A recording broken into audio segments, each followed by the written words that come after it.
Hello, everyone, and welcome to another episode of For What It's Nerd. Today, we are discussing Stranger Things Season 5.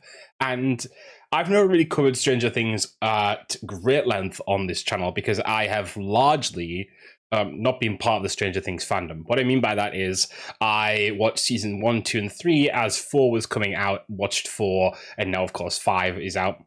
So I didn't really get a chance to kind of really discuss and partake in that show like other people might have.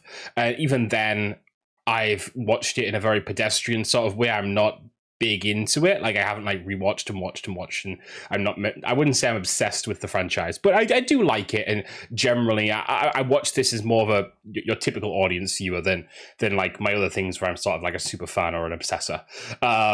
So this is like one where I don't know if I maybe have the best takes, but I'm going to go at it sort of, as I just said, as your average viewer, your more typical viewer, and maybe give some points of reference that I think are worthwhile noting. So first off, I want to say that, of course, there are some people who are on this show that don't necessarily have amazing opinions on certain things happening in the world.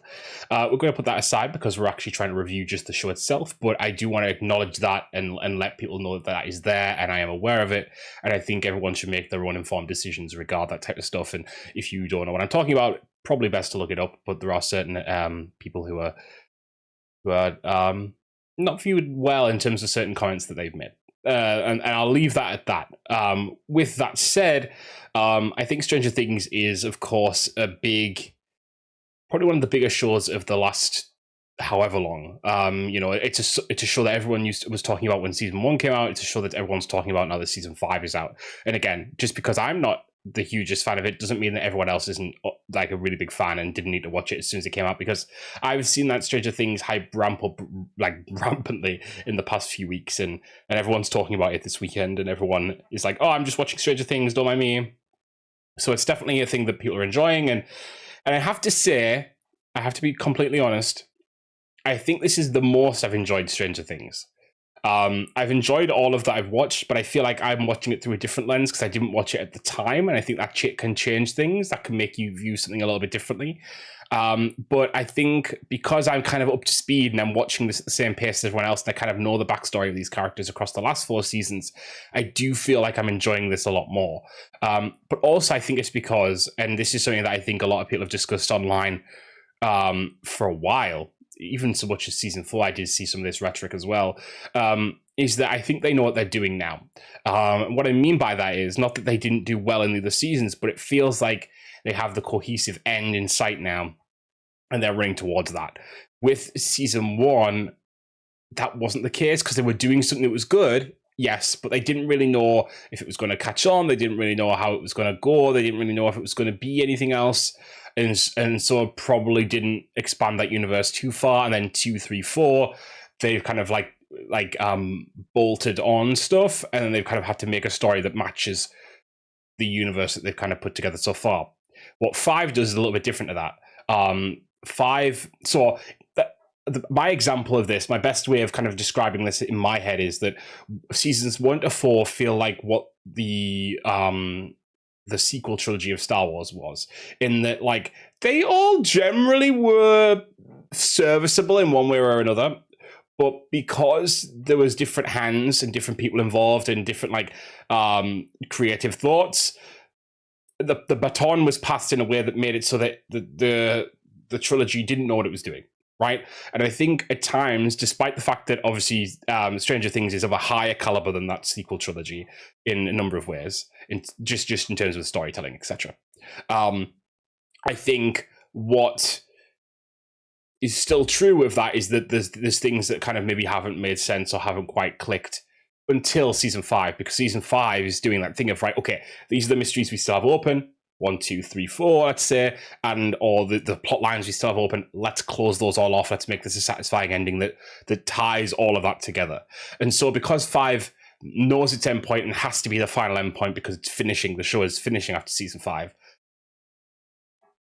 The show feels more rich. Is that the right word? I don't know if that's the right word. It feels like that to me because it feels like every moment you're getting something that's kind of related to driving forth the kind of main points of the franchise. You know, that first scene in season 5 is a big callback to season 1, and not just a callback, but reframes everything we've watched so far. And again, that does feel retconny, not in a negative way, but it does feel retconny.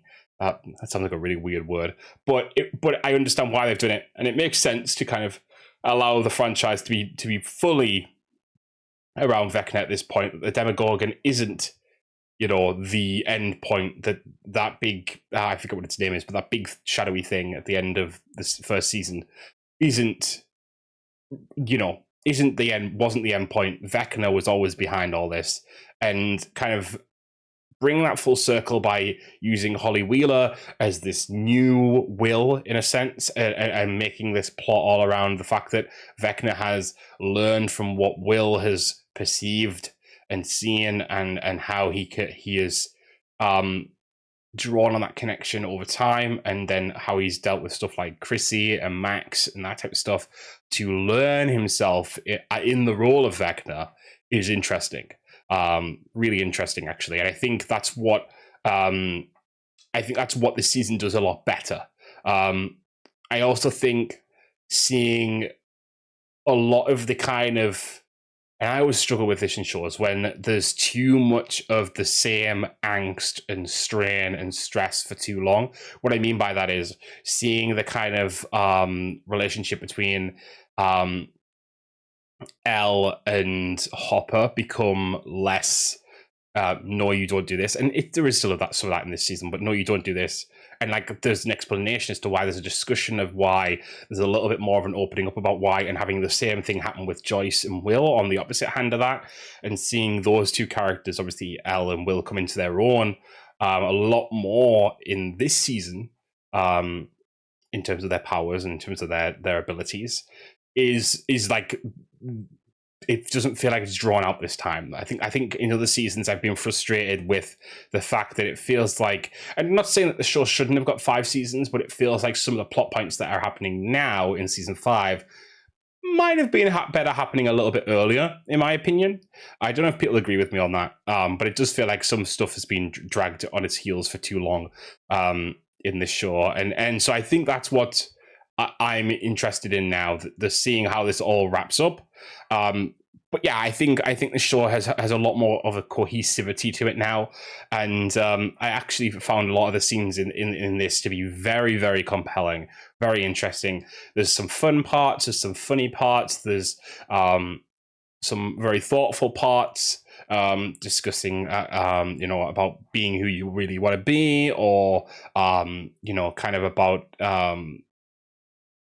being kind of true to oneself is the same thing, but there's scenes like that, and there's like scenes about not being scared. I think that scene between Mike and Holly, yes, was really, really poignant, having like a sister brother conversation in a way that felt like a kind of little bit of a passing of the baton in a way. I feel like I've used that term a lot in this, but it did feel like that. But also in that, I like that they've kind of gone back to one of the prime things about the original show. It was like the D&D aspect. Like, yes, that's been a thing throughout to a degree, but I feel like that kind of came home in this season a little bit more, and kind of like playing with that and being silly with that, and using kind of like D&D terminology, dungeon master, and like calling Will a sorcerer, and little things like that made it kind of feel like, okay, we're kind of returning to that root element of what Stranger Things is in this season. And it's not without its moments of like, I don't think it's brutal in the way of like, it's not dark. It's not a dark show. But I think that they're not scared to kind of go a little bit further with Vecna in this. It's a bit cool as well. When Vecna arrives in episode 4, and you see him absolutely decimate the Max Z, was really cool. And some of those scenes, especially when he pushes his hand through one of the enemies, and like their face, not enemies, the soldiers, and like it comes out of his eyes and his mouth, and it was nice to see a little bit more of a brutality from this guy who is meant to be this villain. And the way he moves, and the way I think there was some mention of it being inspired by the Vader hallway scene in Rogue One, and I kind of see that, actually. I do kind of get that element there. There is that element of like Vecna is unbothered by all these people. He is there for the children. He is there to seek Will. Even Joyce, he backs off in an instant. And so I think they've really distilled what's been great about all the seasons so far. Even for example, number 8, going back and kind of trying to make sense of that one episode that was sort of separate from the rest in season 2. But they've pulled all together the really interesting parts of the universe and kind of left the chaff behind. You know what I mean? They've really said, like, okay, these are our defining principles of what Stranger Things was good at and has been good at. Let's focus in on that. Let's make that a little bit more interesting. One plotline that I think I do want to say with these first 4 episodes that I really didn't like was Dustin's plotline with the bullies.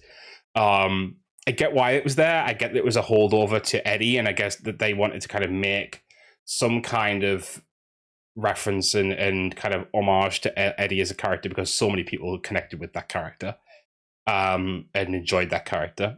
And I get that, but I feel like I really don't think, and it's kind of opposite to what I was saying about the Joyce and Will and the Hopper and Elle situation, in that I think, for me, I don't think we needed a storyline where Dustin kind of went even just slightly AWOL for a bit, because it didn't service the overall. Well, it did service the overall narrative and him not being there, but it didn't service the narrative in terms of it made me dislike him, and I shouldn't really be starting to dislike one of our main heroes in the last act, if that makes sense, because that makes me just like, if something happens now, or if something like I feel almost like vindicated in that because you're meant to not be as happy with him at the moment, or not meant to be, but you feel less happy towards that character at this point.